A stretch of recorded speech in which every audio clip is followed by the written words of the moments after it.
Olá, queridos alunos, a paz do Senhor Jesus, tudo bem com vocês?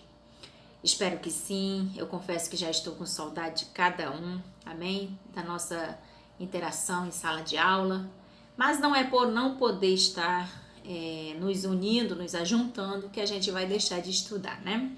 Então vamos lá, vamos para a segunda aula de Teologia Sistemática 2. Hoje vamos estudar sobre teologia, que é a doutrina de Deus. Semana passada estudamos sobre Trindade e nessa semana vamos estudar sobre teologia. Queridos, esta aula tem 6 tópicos. Vou estar dando cada tópico para a gente trabalhar sobre cada um desses tópicos. Primeiro tópico, o que é teologia? Segundo tópico, heresias no campo da teologia. Terceiro tópico, existência de Deus. Quarto tópico, conhecimento de Deus. Quinto tópico, atributos de Deus. Sexto tópico, os nomes de Deus. Nós vamos trabalhar sobre cada um desses tópicos durante a nossa aula. Vamos lá.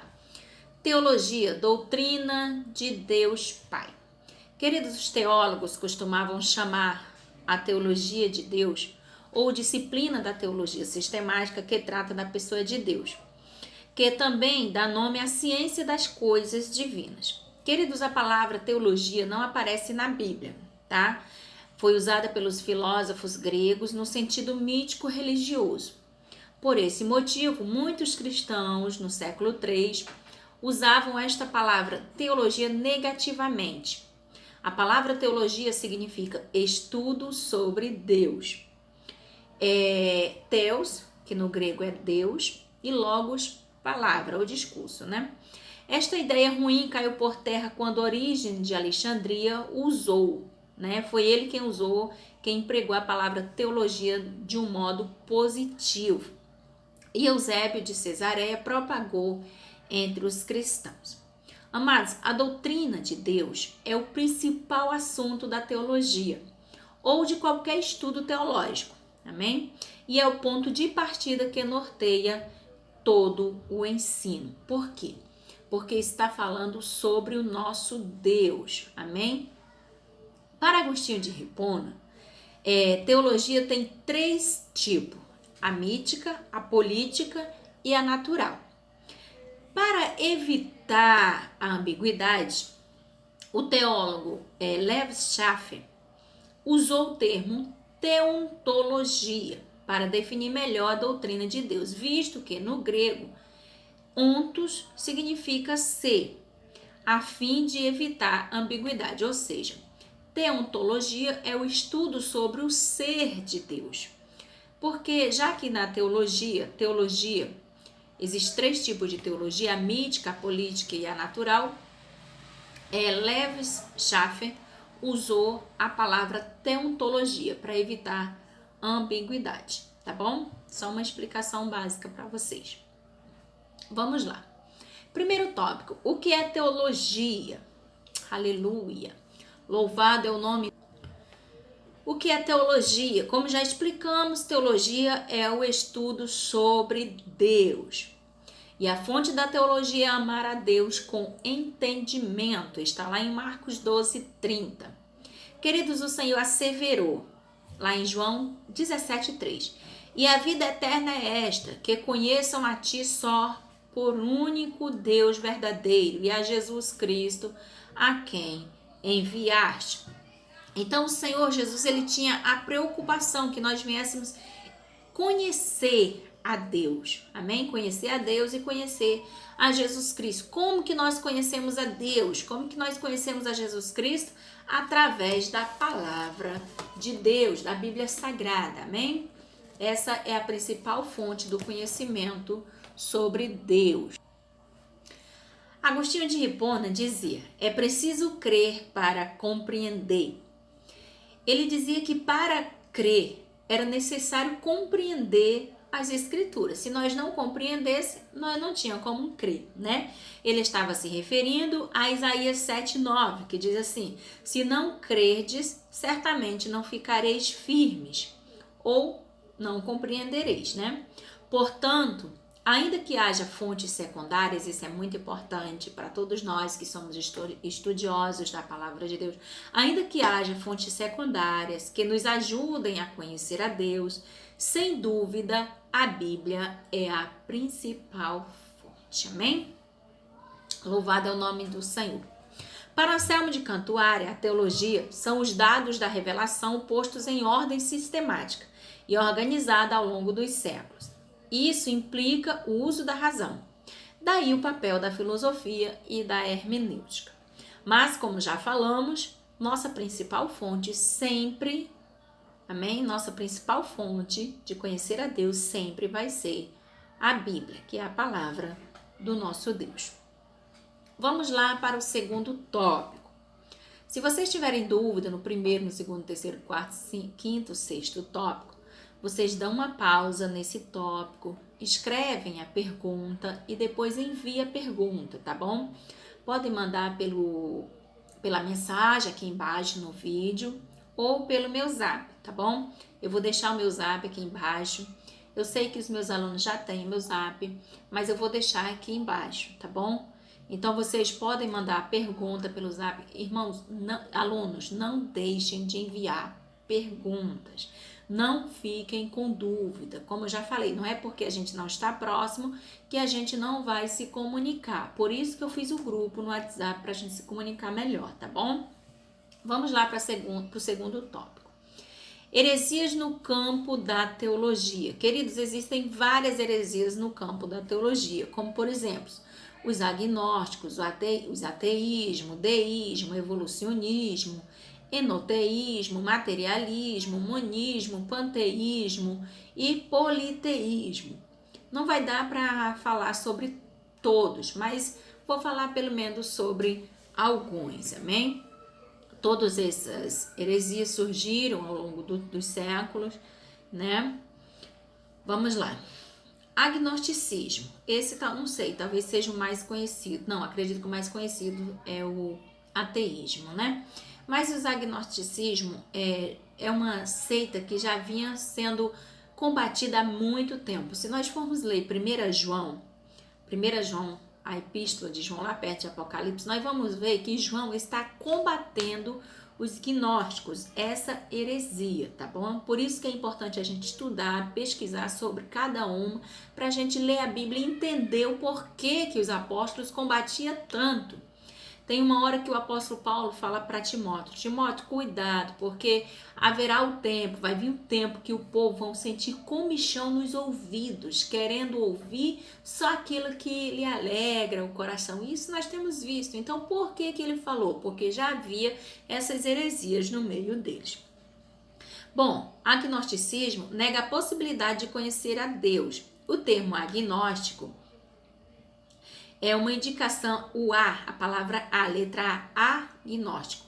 Gnóstico é na verdade, gnosis, é na verdade conhecimento, mas o A é uma negação, amém? Agnóstico, negação do conhecimento. Foi empregado pela primeira vez pelo biólogo Thomas Henry. Então, esta palavra agnosticismo foi empregada pela primeira vez por esse Thomas Henry. Não sei, de repente eu coloco o nome dele aqui. Não sei se vai dar tempo editar o vídeo. Ateísmo. O termo ateu, né? O A, como eu já falei, indica negação. Teus, Deus. Ateus. Negação sobre Deus, negação de Deus. Existe desde os primórdios. Lembra lá de Salmos 14:1, quando a Bíblia diz: diz o nécio no seu coração, não há Deus.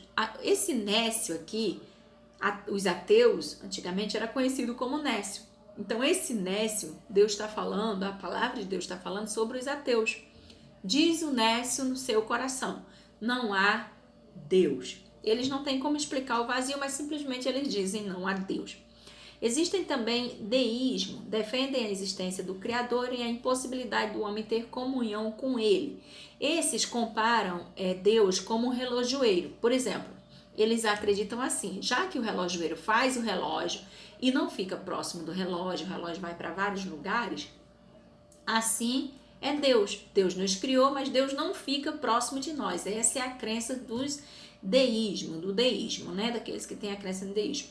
No entanto, a palavra de Deus diz, lá em Atos 17, 27, que o Senhor não está longe de nós. Então, essa é uma comparação errônea. O Senhor está próximo de nós, sim. Amém? Evolucionismo, esse também é bem conhecido. Alguns são teístas, mas a maioria são ateístas. Ou seja, alguns crêem em Deus, mas a maioria não. Nós conhecemos, né, a teoria de darwinismo. Para eles, a religião começa no aminismo. Aminismo é uma ideologia ou crença de acordo com a qual todas as formas identificáveis da natureza, como por exemplo animal, pessoas, plantas, fenômenos naturais, etc., possuem alma, ou seja, são espíritos desencarnados. Enoteísmo não deve ser confundido com monoteísmo, tá? Monoteísmo somos nós, pessoas que creem em um único Deus. Aqui é enoteísmo. En significa um, sim. E Deus, Deus. Mas não podemos confundir. Não deve ser confundido com monoteísmo. Enoteísmo foi empregado pela primeira vez por Max Miller, historiador das religiões. Para ele, há vários deuses, mas só um deve ser adorado. Ou seja, ele adora só um Deus, mas ele não descarta os outros, tá bom? Materialismo, doutrina teísta que defende a ideia de que a matéria é a realidade última. Para o filósofo Gottfried Leibniz, deve ser esse nome, não há lugar para Deus ou para as coisas espirituais. Monismo, monos, um só, né, único. Monismo foi empregado pelo filósofo Christian von Wolff. Deus e a natureza. É a crença do hinduísmo, né? Dissolve-se em uma única realidade, ou seja, tudo é Deus. O panteísmo também é uma crença do hinduísmo, né? Que defende também a ideia de que Deus está em tudo e tudo é Deus. Em outras palavras, Deus é tudo e tudo é Deus. Tudo que você olha, tudo que você vê é Deus para eles, né? E tem o politeísmo, que é a adoração a várias divindades. Vamos lá, terceiro tópico. Existência de Deus. Deus transcende a existência. Seu conhecimento pode vir da intuição ou da razão. Porém, a Bíblia é a única fonte confiável, já falamos sobre isso. Nela não há preocupação de provar a existência de Deus. Quando a gente começa a ler a Bíblia, a gente vê que Deus não está nem aí preocupado em provar se ele existe ou não. A Bíblia simplesmente diz, no princípio criou Deus os céus e a terra. Ele está afirmando, confirmando, ratificando que Deus existe. Ele não está tentando provar sua existência. Bom, vamos lá. Como nós falamos, né? O conhecimento sobre Deus pode vir da intuição ou da razão. Vamos ver intuição. Queridos, há grupos étnicos que sequer conseguem acender um fogo. Mas, todavia, parece que eles buscam a Deus. Por mais primitivo que seja o seu culto e estranho o conceito de divindade, parece que há um anseio pela divindade, né? Então, essa é a intuição, né? A religiosidade humana é universal. Essa é a intuição. Eles não conhecem Deus, mas eles veem Deus na lua, no sol, na água. Eles têm a intuição que há uma divindade sobre eles. E também tem um conhecimento pela razão. Razão é a faculdade humana de observar a ordem do universo e explicá-la aos seus pensamentos. Aristóteles chegou à conclusão que Deus existe através das observações. Para ele, qualquer movimento supõe uma força externa atuando sobre o ser. Chamou de motor. Segundo Aristóteles, dizia, cada um recebe o movimento de outro e assim por diante. O motor imóvel, que não pode ser movido por outro, seria o primeiro. Isto é, a perfeição absoluta. Deus. Aristóteles dizia, para as coisas funcionar, primeiro tem que funcionar vamos supor, o motor. Ele falava do motor. Para o motor funcionar, primeiro tinha que funcionar o motor primário. até chegar num motor que não era movimentado por ninguém, por nenhum. Aquele era o primário, ou seja, esse era Deus, era o motor que existia a perfeição absoluta, ou seja, esse era Deus. É como muitas vezes eles falam, para um carro funcionar, para um avião funcionar, alguém lá atrás planejou, alguém trabalhou, alguém fez, alguém montou as peças, alguém trabalhou para que isso acontecesse. Até esse carro, esse avião chegar a nós podemos usar, alguém trabalhou nele. Assim é o nosso Deus. Segundo eles, dizem que Deus é o arquiteto do universo, foi quem arquitetou, planejou, né? E criou tudo. E realmente é a realidade. Argumento que confirma a existência de Deus. Argumento significa razão, prova, indício. Não é racional negar a existência de Deus. É tanto que a Bíblia chama de nécio, né? Queridos, onde podemos achar a existência de Deus? Bom, podemos achar a existência de Deus na criação, na natureza humana, na história humana. Amém? Então, se a gente for olhar na criação, Deus está lá. Há evidências de Deus lá. Se a gente for olhar na natureza humana, há evidência de Deus na natureza humana. Se nós formos olhar na história humana, há evidência de Deus na história humana. Tá bom? Cosmológico, argumento que apresenta a evidência que Deus existe, né, no cosmos. Por exemplo, Salmo 90, vamos ler. Olha o que diz em Salmos 90, versículo 2. Antes que os montes nascessem e se formassem a terra e o mundo, de eternidade a eternidade, tu és Deus. Ontológico. Ontologia, como a gente já falou, é o estudo sobre o ser, né? Refere-se a quem tem existência real e substancial. Nós vemos o verbo, né? De onde vem o tetragrama, que é aquelas 4 palavrinhas, depois eu vou colocar aqui, aquelas 4 palavrinhas, YHWH. Lá em Êxodo 3,14, que diz, eu sou o que sou. Aleluia. O Senhor é um ser autoexistente. Amém? Moral ou antropológico. Esse argumento deriva do pensamento de Immanuel Kant. Para ele, o ser humano tem distinção entre o bem e o mal. Então, esses são alguns argumentos que confirmam a existência de Deus. Vamos para o 4º tópico, conhecimento de Deus. Deus pode ser cognoscível ou incognoscível ao mesmo tempo? É uma pergunta. Deus pode ser cognoscível ou incognoscível ao mesmo tempo? Irmão, o que é isso? Queridos, cognoscível é o que pode se deixar conhecer. Cognoscível é o que pode se deixar conhecer. E incognoscível é o que não pode se deixar conhecer, ou seja, é o que é impossível de conhecer.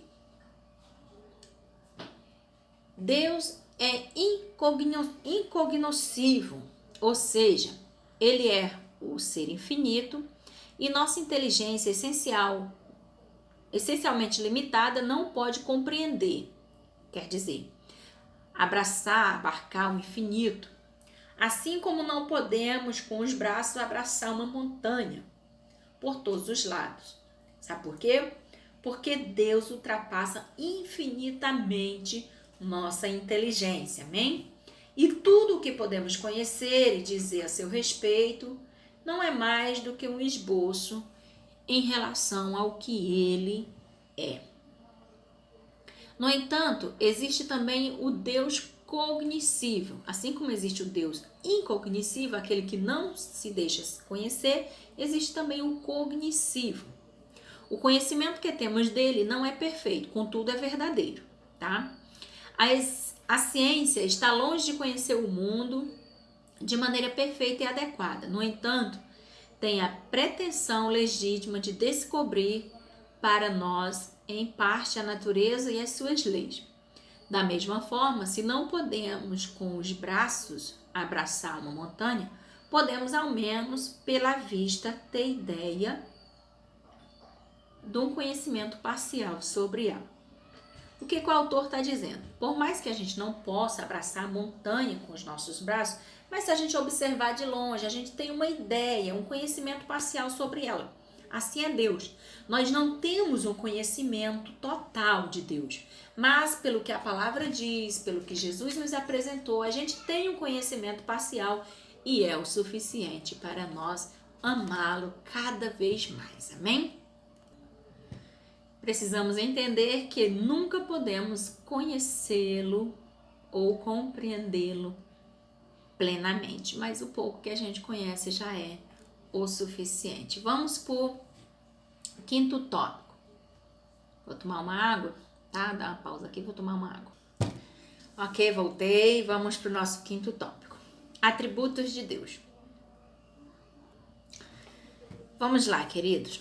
O Todo-Poderoso partilha alguns atributos com suas criaturas livres e inteligentes, os seres espirituais no céu e humanos na terra. 2 Pedro, capítulo 1, versículos 4 ao 9. Atributos são propriedades, qualidades, virtudes ou perfeições de um ser. Deus não é limitado. Podemos descrevê-lo parcialmente, como a gente já falou, com as escrituras, através das escrituras.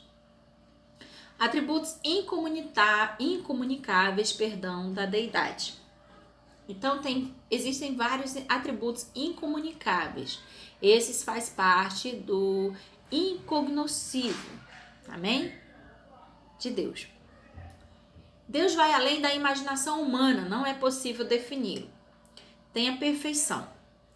Jó 11:7 diz assim: poderás descobrir as coisas profundas de Deus ou descobrir perfeitamente o Todo-Poderoso? Salmo 18:30 diz: o caminho de Deus é perfeito. Ninguém jamais poderá se assemelhar a ele. Espiritualidade. Ele é espírito, não impessoal, e sim perene, imortal e incorruptível. 1 Timóteo 1:17 diz: ora, ao Rei dos séculos, imortal, invisível, a único Deus, seja honra e glória para todos sempre. Amém. Infinitude. O Senhor existe desde antes da fundação do mundo. Em João 17:5 diz: e a glória, glorifica-me tu, ó Pai, junto de ti mesmo, com aquela glória que tinha contigo antes que o mundo existisse.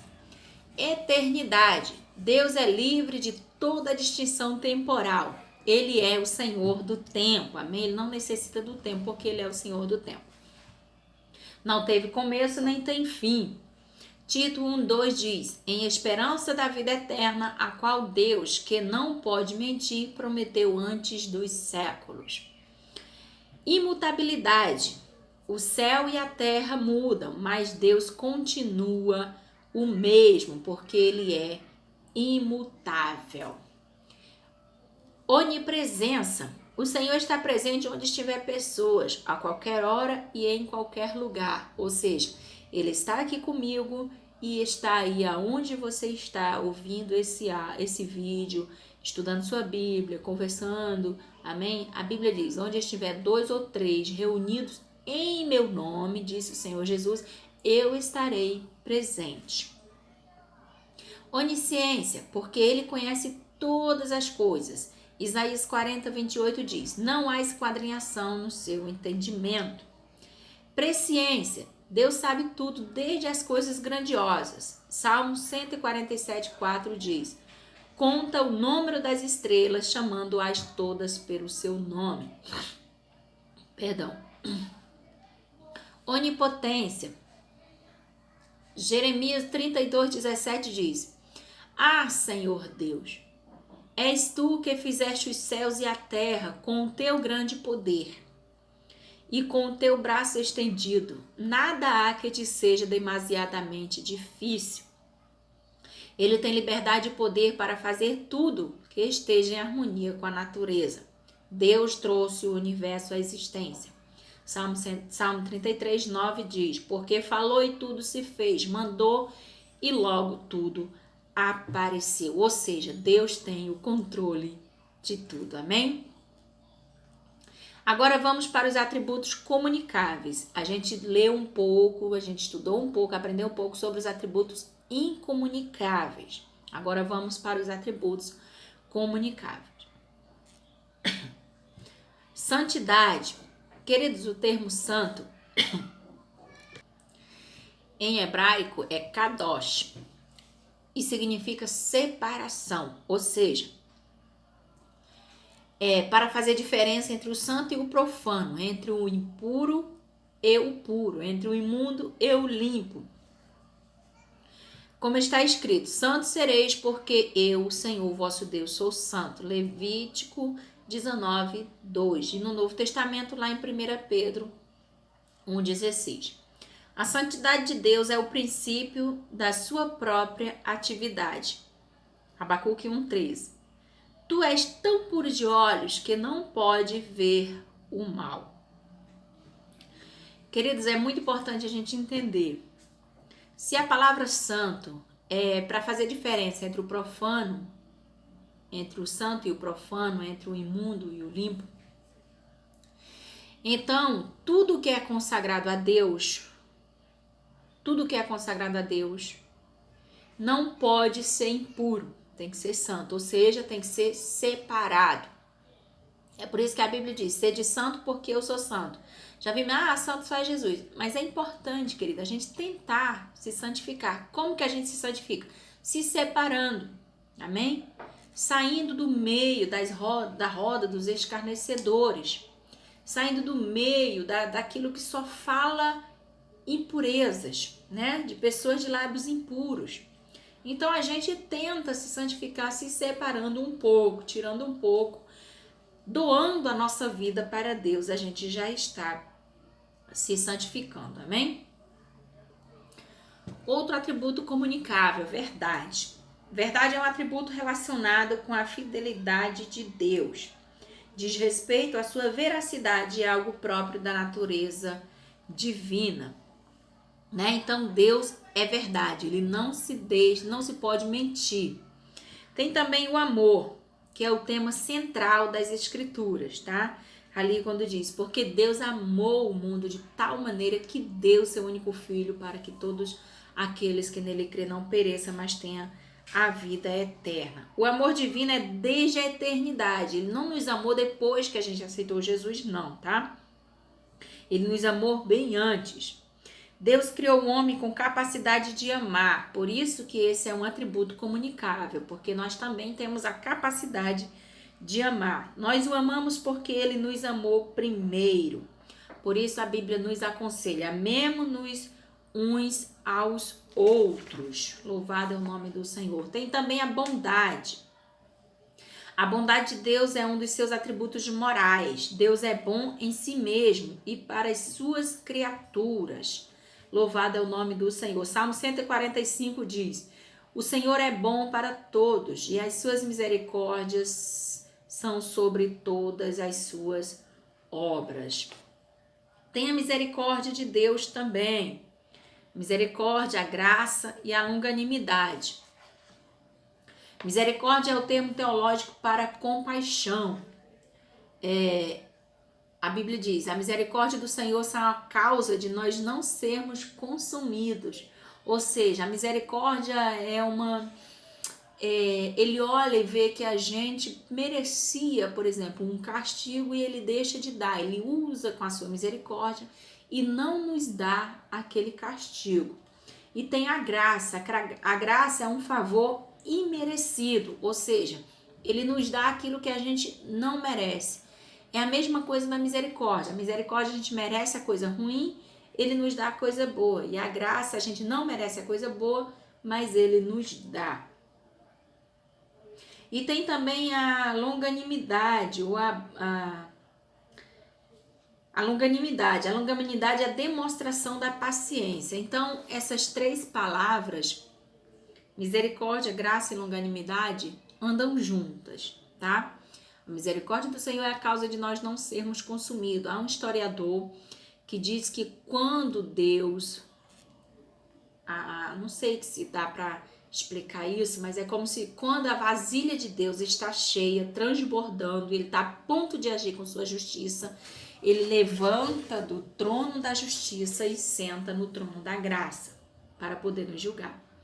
Porque se ele fosse nos julgar através da sua justiça, ele nos destruía, porque nós somos perversos, somos maus, né? Somos ruins.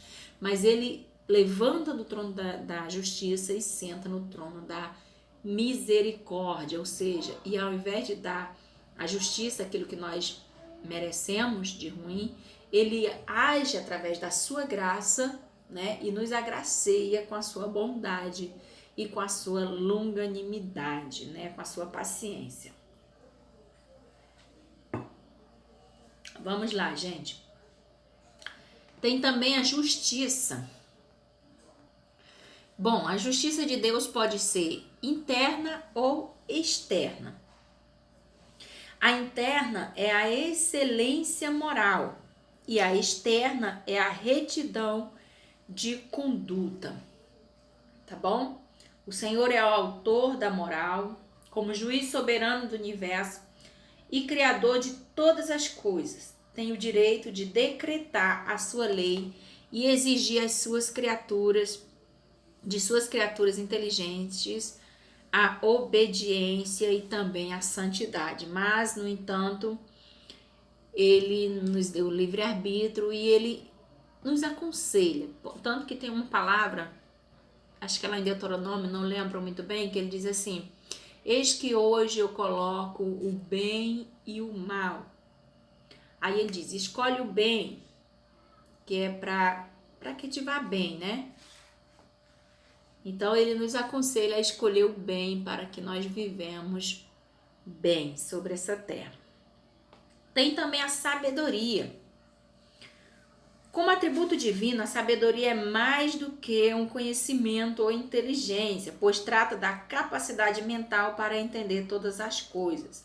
Um aspecto particular da onisciência de Deus. Queridos, com a sabedoria, o Criador arquitetou, planejou, criou tudo o que existe. Todas as coisas fizestes com sabedoria. Salmo 104, versículo 24. Aleluia. Deus é a fonte da sabedoria. Que maravilha, meu Deus. E ele nos dá essa sabedoria. Lá em Salmo 19, versículo 7 diz que ele dá sabedoria aos simples. A Bíblia diz: se tem falta de sabedoria, ore pedindo a Deus que ele dá sabedoria a todos aqueles que lhe pedirem. Amém? Vamos lá. Louvado é o nome do Senhor para o tópico 6. Como falamos, essa aula tem 6 tópicos e entramos agora no tópico 6, amém? Que é os nomes de Deus. Louvado é o nome do Senhor. Queridos, antigamente no Antigo Testamento, os nomes eram escolhidos de acordo com o caráter da criança, com o caráter da pessoa ou de acordo com o que se esperava daquela criança, amém? Então, os nomes de Deus não são apenas apelativos, sem simplesmente uma identificação pessoal. Revelam suas obras e seus atributos. E está ligado ao conceito de sua soberania e glória. Lá em Deuteronômio, capítulo 12, versículo 11, diz assim: então haverá um lugar que escolherá o Senhor vosso Deus para ali fazer habitar o seu nome, o Hashem. Hashem significa o nome, amém? Vamos lá. Como eu já falei, Hashem, no hebraico significa o nome.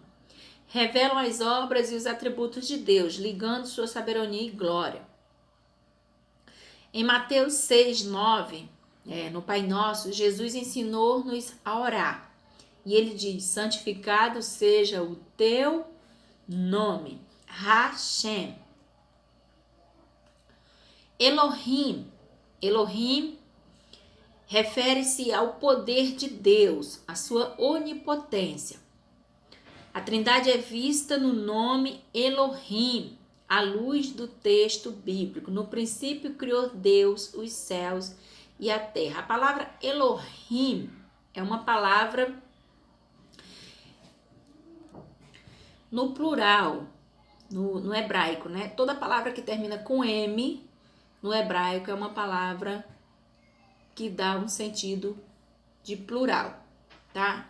Então é uma palavra que dá-nos entender que naquele momento estava agindo as três pessoas, o Pai, o Filho e o Espírito Santo.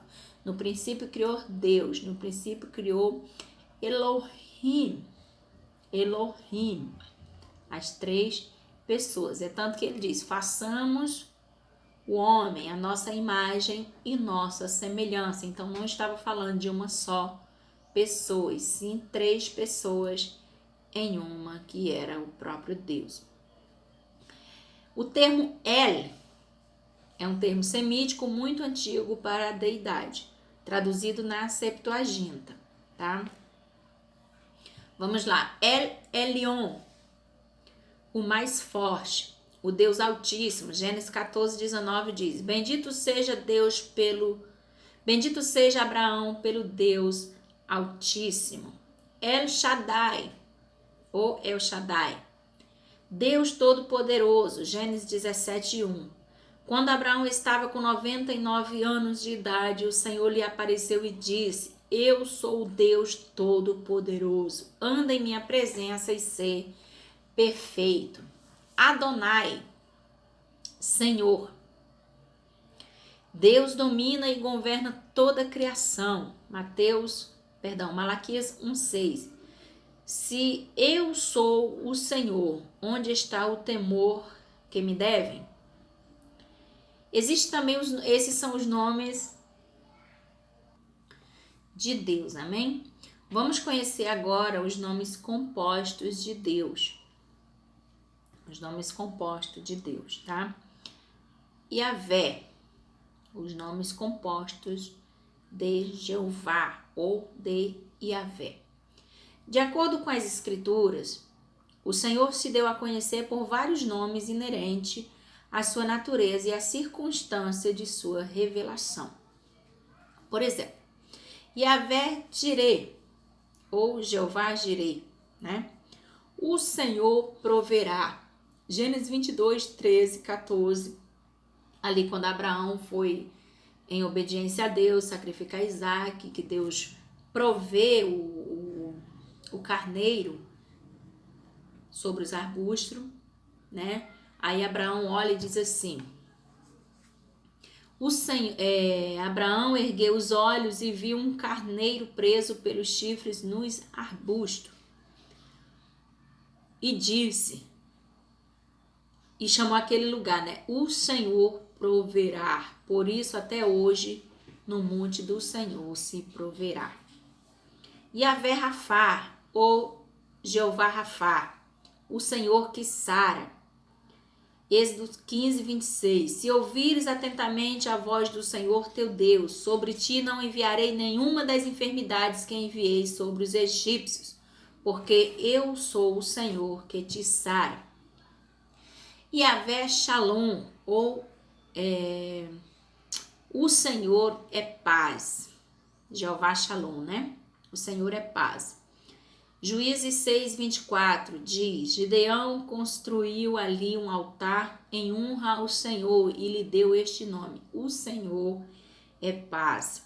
Yahvé Raá, o Senhor é meu pastor, Salmos 23.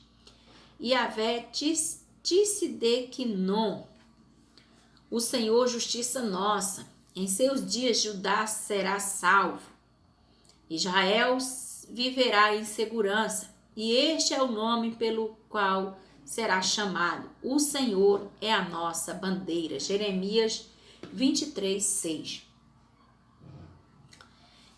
Yahvé Nissi, aleluia.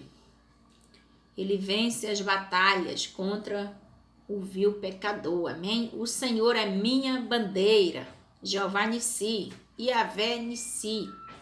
Êxodo 17:15. Moisés construiu um altar e chamou-lhe o Senhor é minha bandeira. Yahvé chamar, Jeová chamar, né? O Senhor está presente. Ezequiel 48:35.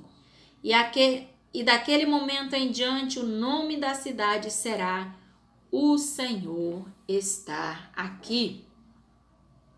Yahvé Sabaote, o Senhor dos exércitos. Isaías 6:3. E proclamavam uns aos outros: Santo, Santo, Santo é o Senhor dos exércitos. A terra inteira está cheia de sua glória. El Roi, o forte que vê. Aleluia. Gênesis 16:3. Este foi o nome que ela deu ao Senhor, que ele havia falado. Tu és o Deus que me vê. Está falando aqui da serva de Sara, né? Quando Deus proveu ali aquele poço para ela e para o seu filho. Yahvé, ou Jeová, né? É o nome mais conhecido de Deus. Yahvé aparece 6.823 vezes nas Escrituras. E significa o que não foi criado, o Deus incriado, o autoexistente, o eterno. Aleluia, o Senhor do tempo. Aleluia. Salmo 83:18 diz: para que saibam que só tu, cujo nome é Senhor, és o Altíssimo sobre toda a terra. El Olam, o eterno Deus. Isaías 40:28 diz: será que você não sabe? Nunca ouviu falar? O Senhor é o Deus eterno. Glória a Deus. Aleluia. Então é isso, queridos. É apenas um resumo, como já falei, né? Espero que seja de bastante proveito para cada um de vocês e que vocês estudem. Amém? Não estamos próximos, mas vou cobrar, tá bom? E no dia da prova, com certeza eu vou estar junto com vocês. E talvez, quem saiba, ainda vou passar um trabalhinho para receber no dia da prova, tá? Já que vocês estão em casa, não esqueça, segunda-feira, de 8 às 10, é nossa hora. Não ocupe com nada, nem com ninguém, amém? Fique à disposição da professora, porque a qualquer momento a professora vai estar entrando em contato e eu preciso estar com vocês, tá? Deus abençoe e até a próxima aula, assim querendo Deus. Estudem e façam bom proveito nessa aula, amém? Deus em Cristo seja louvado nas vossas vidas.